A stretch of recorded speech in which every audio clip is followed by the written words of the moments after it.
सोलापूर जिल्ह्यातील मोहोळ तालुक्यातील शिवसेनेचे खंदे समर्थक काकासाहेब देशमुख यांचे शनिवारी दुपारी 2 वाजता हृदयविकाराच्या धक्क्याने अकाली निधन झाले.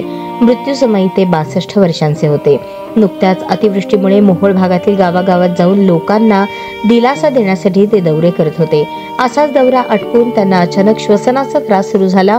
उपचारार्थ दाखल केले होते, परंतु उपचार चालू असतानाच त्यांची प्राणज्योत मालवली. गेली 3 दशके मोहोळ तालुक्यात शिवसेना संघटन वाढवण्यात आणि ते टिकवण्यात त्यांचा सिंहाचा वाटा होता. त्यांनी मोहोळ तालुक्यातील प्रस्थापित नेत्यांच्या विरोधात आपल्या कार्यकौशल्याने चांगलाच दबदबा निर्माण केला होता. सर्वसामान्य कार्यकर्त्यांचा एक दिलदार मित्र हरपल्याची भावना अनेकांनी व्यक्त केली.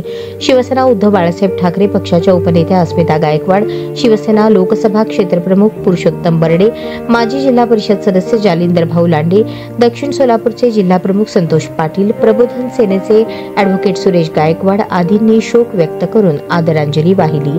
एक चांगला लोकनेता हरपला अशा शब्दात भावना व्यक्त केल्या.